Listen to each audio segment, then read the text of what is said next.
Welcome friends. आज हम और एक टॉपिक पढ़ने वाले हैं, types of assets and liability और inside voucher and outside voucher.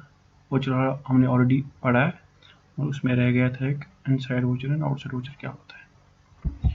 पहले हम पढ़ेंगे asset, types of assets. Study material मैंने ऑलरेडी अपलोड किया है गूगल ड्राइव में, काइंडली यूट्यूब चैनल को सब्सक्राइब और शेयर कीजिए। एसेट्स क्या होता है? एसेट्स वो चीज़ होते हैं जो बिजनेस ओन करती है, जो बिजनेस के अपने होते हैं, जो चीज़ अपने बिजनेस के होते हैं उसको हम एसेट्स बोलते हैं। एसेट्स के टाइप्स है, एसेट्स के मेनली 6 टाइप्स है। Fixed asset, current asset, liquid asset, wasting asset, intangible asset और फिक्टिशियस एसेट्स। हम एक एक करके हर कोई एसेट पढ़ेंगे। पहला जो एसेट है वो फिक्स्ड एसेट। ये वो एसेट होते हैं कि जो बिजनेस बेचता नहीं है। ये वो एसेट्स होते हैं कि जो बिजनेस या फर्म बेचती नहीं है और ये लॉन्ग टर्म यूज के लिए होते हैं। इसका दूसरा नाम है long term assets. Fixed assets are those assets that are not to be sold by the firm and to be used for a longer period of time। ठीक है, इसका दूसरा नाम है लॉन्ग टर्म एसेट। ऐसा क्वेश्चन आ सकता है, long term asset का दूसरा नाम क्या है? Fixed asset. एग्जांपल क्या है? बिजनेस के पास अपना ज़मीन है, बिल्डिंग है, प्लांट है, मशीनरी है, गाड़ी है, कोई भी इक्विपमेंट है, पेटेंट है, कॉपीराइट है, इन सबको हम बोलते हैं फिक्स्ड एसेट। ट्रेडमार्क है, इन सबको हम बोलते हैं फिक्स्ड एसेट। ठीक है, जो फर्म बेचती नहीं है, जो ये लॉन्ग रन के लिए यूज़ करती है, उस चीज़ को हम बोलते हैं फिक्स्ड एसेट या लॉन्ग टर्म एसेट। दूसरा है करंट एसेट। करंट एसेट वो एसेट होता है जो हम इजीली कैश में कन्वर्ट कर सकते हैं with in 1 year, with in a year.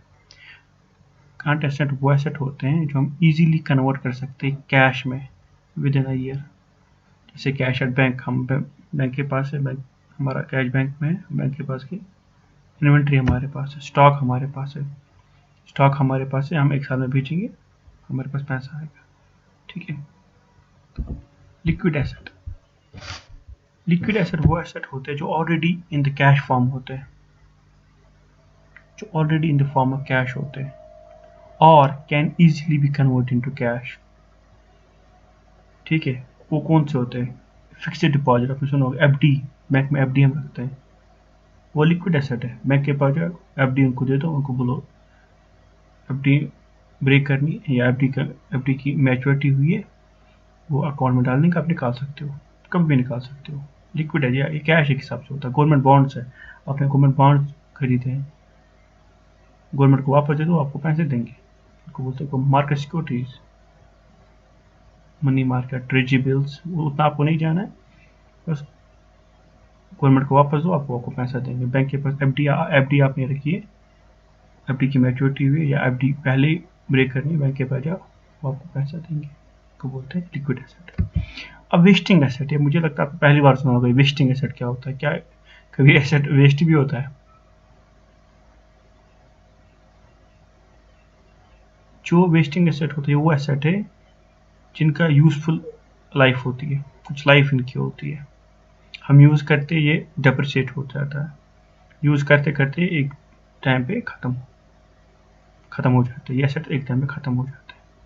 Wasting asset वो एसेट होते हैं जिनका यूजफुल लाइफ होती है, जिनका कोई लाइफ पीरियड होता है, जब हमें यूज़ करते ये आफ्टर सम टाइम यूजलेस हो जाता है, ख़त्म हो जाता है।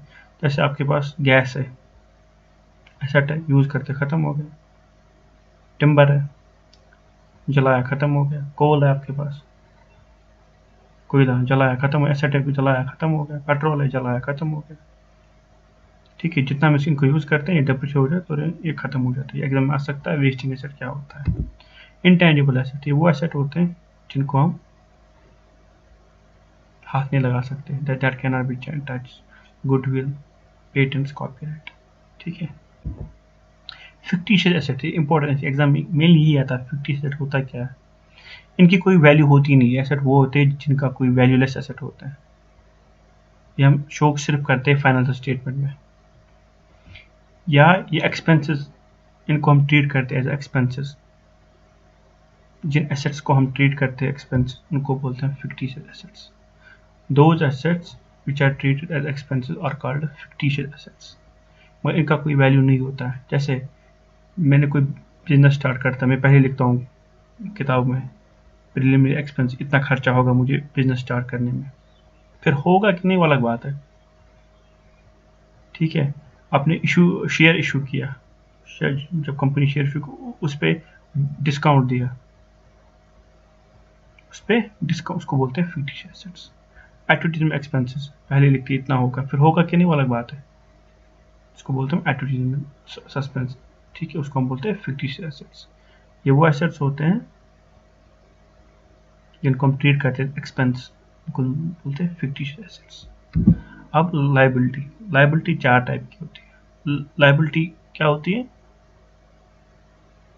लायबिलिटी हम किसको बोलते हैं? जो चीज़ें हमारी नहीं होती है, जो हम ओ करते हैं, विच वी ओ, जो हमें वापस देनी है। जैसे क्रेडिटर से किससे सामान लिया, ठीक है, मैं दुकानदार हूँ, मैंने किससे सामान लिया, मैंने अभी उसको पैसे नहीं दिए, ठीक है, उसको मेरी लायबिलिटी है उसको पैसे वापस देने, ठीक है, इसको बोलते हैं लायबिलिटी। लायबिलिटी की टाइप्स क्या? Long term liability, fixed liability, current liability, contingent liability. Long term liability, ये 1 साल से ज़्यादा जो हमारी लायबिलिटी है उसको बोलते हैं लॉन्ग टर्म लायबिलिटी। मेनली हम बैंक लोन लेते हैं, तो हमारा बैंक लोन होता है वो हम 5 साल के, 2, 3, 4, 5 साल के लेते हैं, कब कोई भी 10 साल के भी लेता है, ठीक है। जो 1 साल से ज़्यादा भी जो हमारी लायबिलिटी होंगे उसको उनको हम बोलते हैं long term liability. Fixed liability, fixed liability का मतलब हो गया अगर हमने बिजनेस ख़त्म किया, टर्मिनेट किया, तो उस टाइम हमारी लायबिलिटी है तो उसको बोलते हैं फिक्स्ड लायबिलिटी। जैसे प्रॉपर्टी कैपिटल, जो बिजनेसमैन ने बिजनेस में पैसा डाला है उसको हम बोलते हैं फिक्स्ड लायबिलिटी। करंट लायबिलिटी, जो शॉर्ट टर्म लायबिलिटी होती है, जो हम विद इन अ ईयर ख़त्म कर लेते हैं। आउटस्टैंडिंग एक्सपेंसेस, मान लिया आपको सैलरी देनी है एम्प्लॉयज़ की, इस महीने नहीं दी, अगले महीने दोगे। क्रेडिटर्स है, क्रेडिटर्स है, उनको पैसा देना है आपको, आपने उनसे सामान लिया, इस महीने नहीं दोगे, दूसरे महीने दोगे, दूसरे महीने नहीं दोगे, तीसरे महीने दोगे, उनको बोलते हैं करंट लायबिलिटी, जो हम short time with in a year ख़त्म कर लेते हैं। अब कंटीजेंट लायबिलिटी, ये भी एग्जाम में आता है, कंटीजेंट लायबिलिटी क्या है? ये एक्चुअली लायबिलिटी नहीं होती है, they are not actual liabilities, but ये लायबिलिटी बनती है जब कोई इवेंट होता है, सर्टन इवेंट होता है, जब कोई कंटीजेंसी अराइज होती है। जैसे मैंने फ़ोन लिया, फ़ोन में वारंटी होती है, गारंटी होती है, वट एवर, कंपनी बोलती है फ़ोन चलेगा, ख़राब नहीं होगा, ख़राब हो गया, कुछ कंपनी का डिफेक्ट था, कंपनी बोले दे दो फ़ोन वापस, कंपनी को राइज होती है कंटीजेंट लायबिलिटी, कंपनी को अब आपको नया फ़ोन देना, उसको बोलते हैं कंटीजेंट लायबिलिटी। कभी कभी गाड़ियों में जो कभी कभी क्या होता है, जब गाड़ी मारुति की गाड़ी जो थी उसमें एयरबैग की प्रॉब्लम आई, जब एक्सीडेंट हो रहा था तो उस टाइम एयरबैग बाहर नहीं निकल रहा था, ठीक है, उन लोगों ने सारी गाड़ी वापस बुलाई और एयरबैग जो था वो ठीक किया, फ्री ऑफ कॉस्ट ठीक किया, उनकी लायबिलिटी थी वो ठीक करने की, उसको बोलते हैं कंटीजेंट लायबिलिटी। जो अराइज होती है विद सर्टन इवेंट्स, उनको बोलते हैं कंटीजेंट लायबिलिटी। अब ये तो टाइप्स ऑफ एसेट और लायबिलिटी तो खत्म हो गया, और जो हमारा टॉपिक रह गया था वो था वोचर, आउटसाइड वोचर और इनसाइड वोचर क्या होता है। बाकी हमने सारा पढ़ा, अकाउंटिंग वोचर्स क्या होते हैं, क्या क्या हमने सारा पढ़ा, इसमें सिर्फ रह गया था आउटसाइड वोचर और इनसाइड वोचर्स क्या होता है। ये सपोर्टिंग डॉक्यूमेंट्स का होता है आउटसाइड वोचर और इनसाइड वोचर। आउटसाइड वोचर क्या होता है? जो एक थर्ड पार्टी प्रिपेयर करती है, जो एसेट होती है फर्म के साथ, उनको बोलते हैं हम external supporting vouchers. Those vouchers are prepared by the third party for associated with the firm, जैसे कि debit note, credit note, purchase invoice received from the supplier of goods, cash memo received from the seller. हमने already सारा detail में discuss किया, debit note क्या होता है, credit note क्या, परचेज इनवॉइस क्या होता है। सिर्फ मुझे ये बोला था अभी एक्सटर्नल सपोर्टिंग डॉक्यूमेंट्स क्या होते हैं, ये कौन बनाते हैं? जो थर्ड पार्टीज होते हैं एसोसिएटेड विद द फर्म होते हैं, ठीक है। इनसाइड इंटरनल सपोर्टिंग वोचर्स क्या होते हैं? जो इंटरनल हमारा स्टाफ होता है वो बनाता है, this which are prepared by the internal staff on the behalf of the firm, ठीक है, which are accepted by the third party for the transaction so happened. आपको इनकम टैक्स भरना है, आप चालान बनाते हो उसको बैंक में देते हो, इनकम टैक्स भरते हो। आपको बैंक में पैसा भरना है, उसके लिए पेन स्लिप भरते हो, उसको बोलते हैं इंटरनल सपोर्ट वो चीज़। ठीक है, आई होप आपको ये समझ आया होगा। काइंडली चैनल को शेयर और सब्सक्राइब कीजिए। Thank you.